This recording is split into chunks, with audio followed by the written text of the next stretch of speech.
এই যে তোমাদের একটা ভুল ধারণা আছে, আমি ভাঙতে চাই আজকে। তোমরা ভাবো যে হুজুর ইংরেজি বলে, সুন্দর জুব্বা পরে, সুন্দর টুপি পরে, সেই মনে হয় সবচেয়ে বড় জ্ঞানী। অ্যাবসলিউটলি রং আইডিয়া। মাথায় রাখবা, জ্ঞানের পরিচয় জামায় নয়, জ্ঞানের পরিচয় ইংরেজিতে নয়। মূল আলেম হচ্ছে সেই আলেম যে আলেমের কথা শুনলেই আমার আখিরাতমুখী হতে মনে চায়, ঠিক কিনা বলেন? অতএব ইউটিউবে ভাইরাল, ফেসবুকে ভাইরাল, টিকটকে ভাইরাল, এই ট্রেন্ড চেঞ্জ করতে হবে। ভাইরাল বক্তার জন্য নয়, একজন যোগ্য একনিষ্ঠ ইখলাসওয়ালা আলেমের কথা শুনে নিজেকে পরিবর্তন করতে হবে, ঠিক কিনা বলে? আল্লাহ সেই তৌফিক দান করুক, আমরা সকলেই পড়ছি আমিন। এখানে আমাদের কাটাখালী মাদ্রাসা আছে না, ওনার যিনি মুহতামিম, আমার খুব ভালোবাসার একজন মানুষ, শ্রদ্ধেয় ভাজন ব্যক্তিত্ব, অনেক একজন আল্লাহওয়ালা মানুষ, বুজুর্গ মানুষ।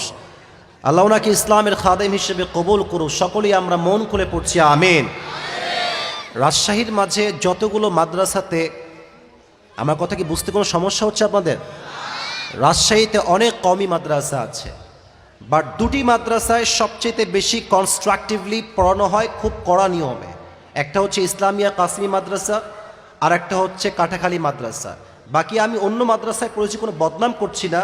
দারুল উসওয়া মাদ্রাসাতে সুযোগ সুবিধা ভালো এবং ওখানে ছাড় দেওয়া হয়, বাট ইসলামিয়া মাদ্রাসা, কাটাখালী মাদ্রাসা, ছাত্র বাসা থেকে আসলে পুরোটা রুলসে চলে আসে, নিয়ম অনুযায়ী চলতে হয়।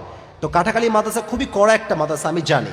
তো কাটাখালীর অনেক ছাত্র ভাইরা আসতে পারেন, ওস্তাদরা হয়তো শুনতেও পারেন। প্রত্যেকের জন্য দিল খুলে দোয়া করি, আল্লাহ কাটাখালী মাদ্রাসাকে ইসলামের একটা বিশাল বড় দুর্গ হিসেবে কবুল করুন, আমিন। এবং প্রতি বছর তারা বড় বড় আলেম দিয়ে মাহফিল করায়।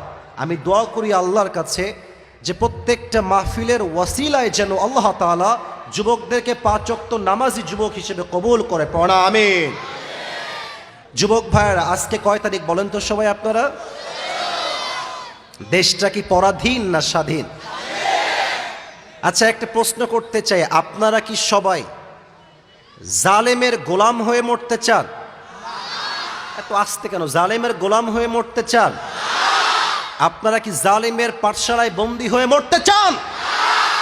সাইদি সাহেব একটা কথা খুব ভালো করে বলতেন যে বিড়ালের মতো 500 বছর বেঁচে থাকার কোনো দাম নাই, সিংহের মতো 1 ঘন্টা আমরা বাঁচতে চাই। আবু সাইদের নাম শুনছেন না আপনারা সবাই? এই স্টাইলটা মনে আছে? 2 হাত 2 দিকে দিয়েছে, কর গুলি।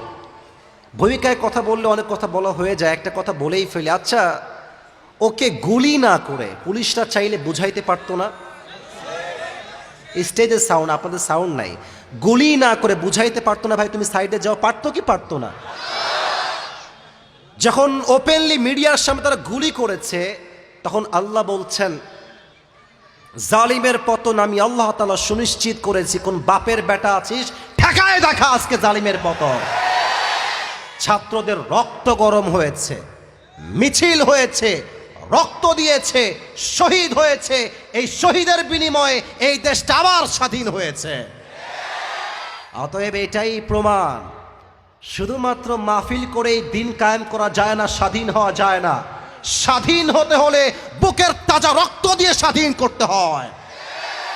অতএব আজ কাটাখালীর এই জমিনে আমি স্পষ্ট কণ্ঠে বলতে চাই, যদি আগামীতে আবার এই দেশে ইসলাম বিরোধী কোনো শাসক আসে, ইসলামকে দমন করতে চায়, আলেমদেরকে বন্ধ করে রেখে দেয়, আর ডাক যদি আসে জীবন দিয়ে, শহীদ হয়ে, রক্ত দিয়ে ইসলামের রাষ্ট্রকে দেশে কায়েম করতে হবে, রক্ত দিতে কার প্রস্তুত? হাত তুলে আল্লাহকে দেখা দাও।